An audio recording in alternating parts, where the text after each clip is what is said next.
不動産屋さんの階段です。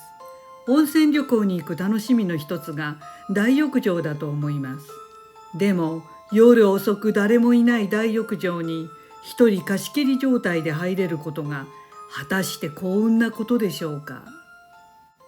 これは私の霊感の強い30代後半の友人、仮に勝さんとしますが、彼がまだ19か20歳ぐらいの時に体験した話です。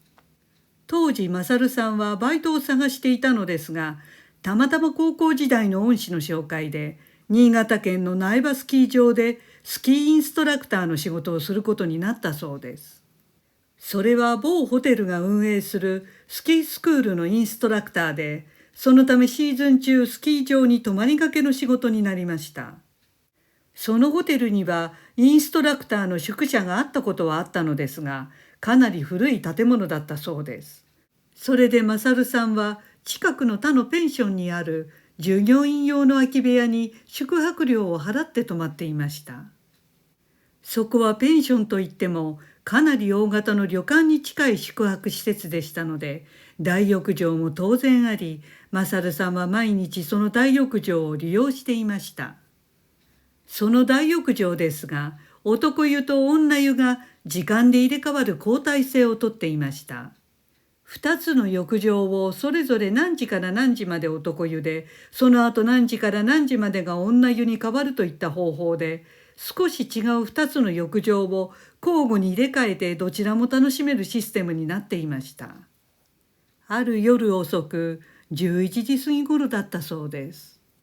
勝さんはいつものように大浴場に入りに行きました。勝さんが入るその時間帯の男湯ののれんをくぐり、脱衣所の引き戸を開けると、勝さんはハッとしました。その脱衣所の奥に白い着物を着た女性の姿が見えたのでした。勝さんはしまったと思い、慌てて引き戸を閉めたそうです。入れ替わりのタイミングでまだ女湯だったのを男湯と間違えたと思ったそうです。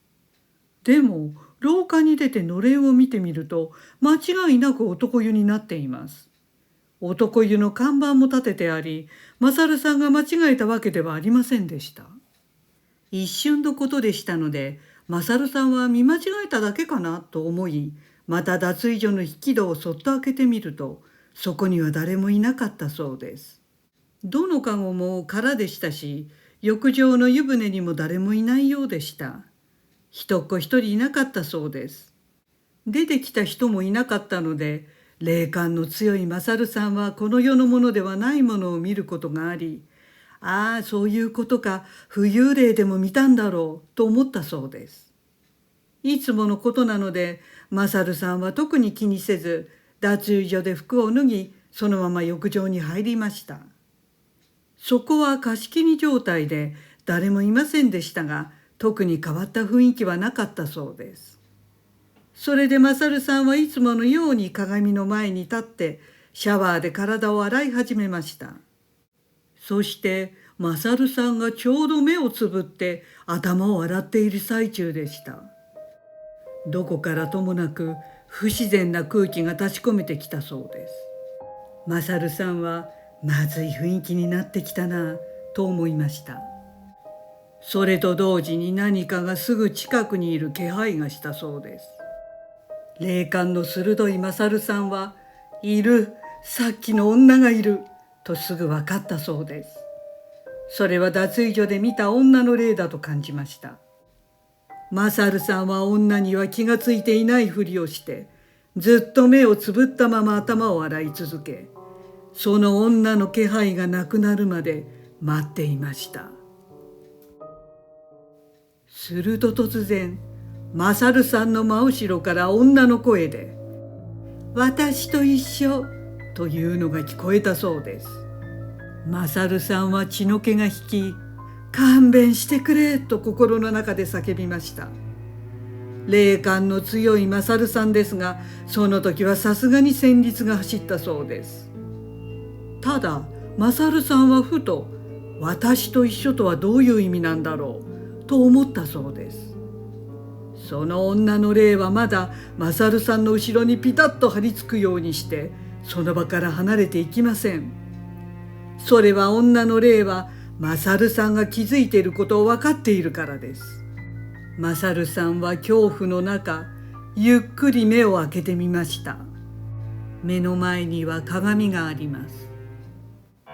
その鏡越しに頭がパックリ割れて血がドクドクと流れ出ている女の姿がはっきりと映っていました。まるでシャワーで頭から水を流しているかのように、長い髪の間を血が流れていて、その白装束の着物を真っ赤に染めていたのでした。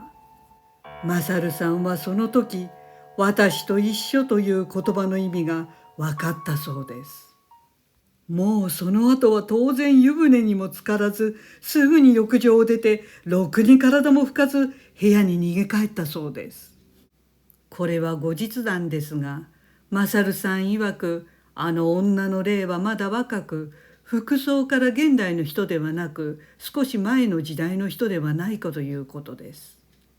マサルさんはその後も、この女の霊が浴場にいるのをたびたび見かけたそうです。この話にはどうやらまだ続きがあるようですので、いずれまた配信いたします。ご視聴ありがとうございました。よろしければチャンネル登録といいねボタンをお願いします。